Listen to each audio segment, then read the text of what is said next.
suis diabétique, je comprends même pas, je mange pas de sucre, Véro. Cette phrase-là, je l'entends plusieurs fois auprès de ma clientèle diabétique. L'annonce d'une maladie est jamais le fun à recevoir, va apporter sa série d'émotions, de colère, de tristesse, de déni, puis c'est tout à fait normal. Par contre, de penser que le sucre est étroitement relié à l'arrivée d'un diabète de type 2, ça c'est souvent une des erreurs les plus fréquentes qu'on va entendre. Et j'aimerais aujourd'hui t'expliquer en quoi tu as peut-être plusieurs facteurs de risque alors que tu ne le savais pas. Donc, c'est un départ pour mieux comprendre la situation.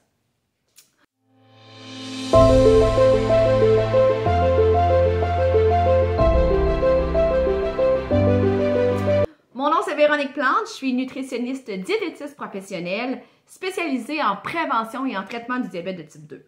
Moi, ma mission, c'est de te donner des outils, des pouvoirs, des trucs, des astuces pour que tu comprennes mieux la maladie qui est le diabète de type 2, mais surtout de comprendre à quel point tu as du pouvoir sur l'évolution de ta maladie pour travailler avec et non contre elle. Donc, aujourd'hui, on s'attaque aux nouvelles personnes ayant reçu un diagnostic de diabète de type 2.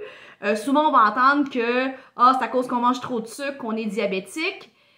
Et non, malheureusement, c'est une fausse croyance. Et aujourd'hui, je t'invite avec moi à faire en live, en même temps que moi, le calcul de ton facteur de risque de diabète pour comprendre un peu tes facteurs de risque à toi et de savoir sur quoi tu peux gérer les choses. Donc, as-tu un papier, un crayon? C'est ça que tu vas avoir de besoin pour faire le quiz avec moi en temps réel. Donc, c'est un départ. Alors, il va y avoir une dizaine de questions que je vais te poser. Je vais y aller tranquillement pour que tu aies le temps de le faire. Tu peux faire des pauses, bien évidemment, sur la vidéo. Je t'invite, là, si ça va trop vite à ton goût. Donc, la première question dans les facteurs de risque est la suivante. Quel âge as-tu? Donc, je vais m'attarder à mon fichier à côté juste pour être sûr de ne pas oublier aucun élément. Donc, si tu as entre 18 et 44 ans, accorde-toi 0 point. Si tu as entre 45 et 54 ans, accorde-toi 7 points. Si tu as entre 55 et 64 ans, accorde-toi 13 points. Et si tu as plus de 65 ans, accorde-toi 15 points. Donc ici, tu vois en partant que plus on est âgé, plus on a un facteur de risque à développer un diabète de type 2. Et malheureusement, personne ne peut rajeunir. Question numéro 2 maintenant. Quel est ton sexe? Homme ou femme? Donc, si tu es une femme, tu as 0 point. Et si tu es un homme, tu as 6 points. Encore une fois, on ne peut pas changer ton sexe. Du moins, ça se fait. Mais pour la majorité d'entre nous, on va garder le même sexe tout au long de notre vie. Et oui, les hommes ont un facteur de risque plus élevé que les femmes. Encore là, on ne peut pas changer ça, mais on va continuer notre calculateur. Je te jure que les prochains, tu auras plus de pouvoir dessus que tu le penses. La troisième question maintenant est en lien avec ton indice de masse corporelle. Donc, je t'invite à savoir ton poids, à connaître ta grandeur et à calculer ton IMC. Pour faire un calcul très rapide, je te laisse un lien en bas de la page pour rentrer juste tes informations, puis ça va se faire tout seul. Et ça va te donner un chiffre. Donc, selon le chiffre que ça va te donner, encore une fois, il va y avoir des points. Donc, si ton IMC est en bas de 25, tu t'accordes 0 point. Si ton IMC est entre 25 et 29, tu t'accordes 4 points. Si c'est entre 30 et 34, tu t'accordes 9 points.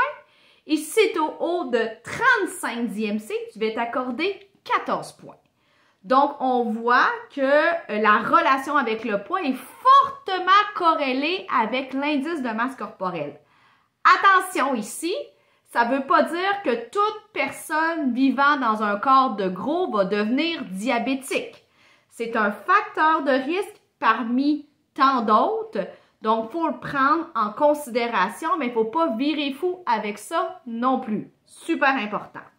Maintenant, quatrième question par rapport à ton tour de taille. Donc, tu vas avoir besoin d'un galon à mesurer ou idéalement d'un ruban à mesurer là, pour faire de la couture. Donc, tu vas placer ton ruban à mesurer à la hauteur de ton nombril. Tu vas t'assurer que c'est égal en avant et en arrière. Tu peux le mettre devant un miroir en biais. Et au moment de l'expiration, tu vas prendre ta mesure. Encore une fois, ça peut être en centimètres ou en pouces. Moi, je vais te l'offrir en pouces. Tu peux faire la conversion malgré tout là, sur un convertisseur sur Google pour dire quelque chose. Donc, si tu es à moins de 37 pouces de tour de taille pour l'homme ou à moins de 31,5 pouces chez la femme, tu vas te donner 0 point. Si tu as entre 37 et 40 pouces de tour de taille chez l'homme ou entre 31,5 et 35 pouces chez la femme, tu vas te donner 4 points. Et en haut de ça, on va se donner 6 points. Et là, ici, le tour de taille est un indicateur vraiment plus fort que le poids parce que si ton tour de taille augmente au fil des années, ça veut dire qu'il y a une accumulation anormale de gras au niveau abdominal et ça vient comprimer ton pancréas qui est la glande qui gère notre taux de sucre.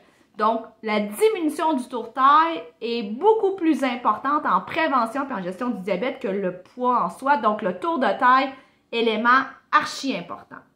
Maintenant, cinquième question qui est au niveau de l'activité physique.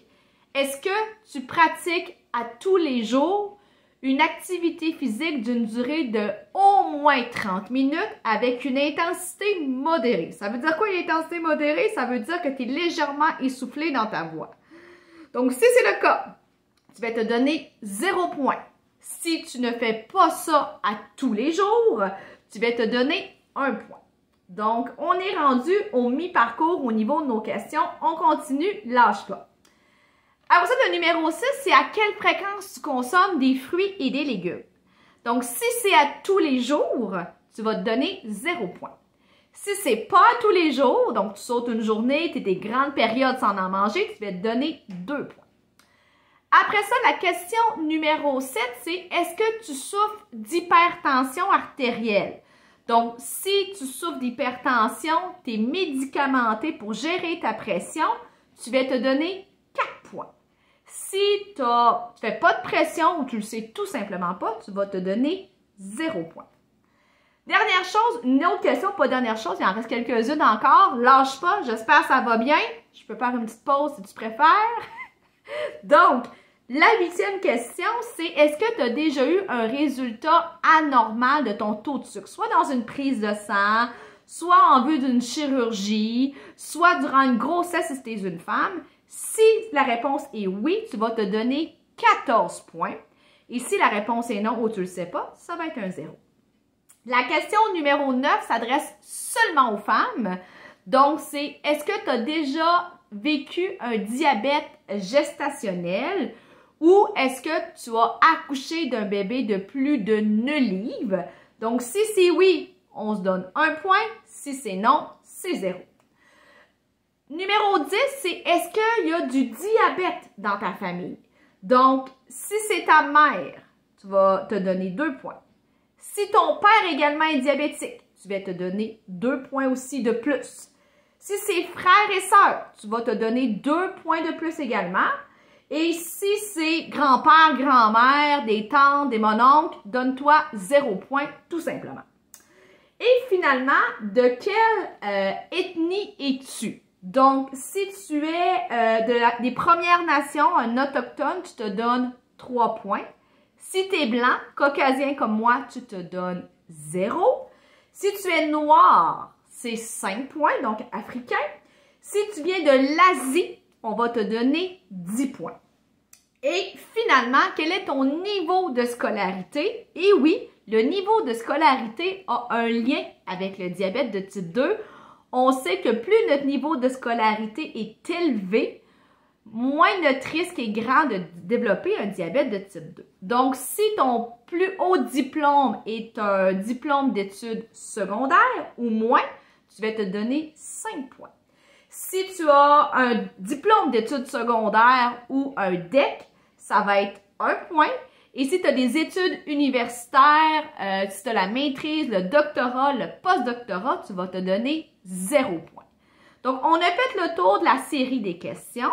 Je t'invite à compiler tout ça et tu comprendras que plus ton chiffre est élevé, plus ton risque de développer un diabète de type 2 est élevé. Ou pour celui qui est déjà diabétique, comme je disais en début d'entrevue, en début de capsule, bien, ça peut venir expliquer le pourquoi on est diabétique sans être une bébête à sucre. Donc, je te laisse aussi le lien de ce questionnaire-là, si tu veux le refaire à tête reposée, si tu veux le garder dans tes informations utiles, si tu veux le faire faire par quelqu'un d'autre pour qu'il fasse plus de prévention sur le diabète de type 2. Donc, c'était une vidéo un peu plus longue qu'à l'habitude, mais je trouvais ça vraiment important de vous expliquer l'ensemble des facteurs de risque en diabète de type 2. Ça peut tellement être utile, puis ça vient juste renforcer l'importance de l'alimentation, des fruits, des légumes, de bien gérer la pression via de meilleures habitudes alimentaires, de bien gérer l'activité physique aussi. Donc, et voilà. Donc, un autre outil de plus à ton baluchon. Je te laisse explorer mes autres vidéos aussi pour t'outiller davantage. Donc, comme à l'habitude, aime, partage, commente, abonne-toi à ma chaîne YouTube si ce n'est pas déjà fait. La petite clochette est en haut. Et je te souhaite une excellente journée et on se reparle très prochainement. Salut!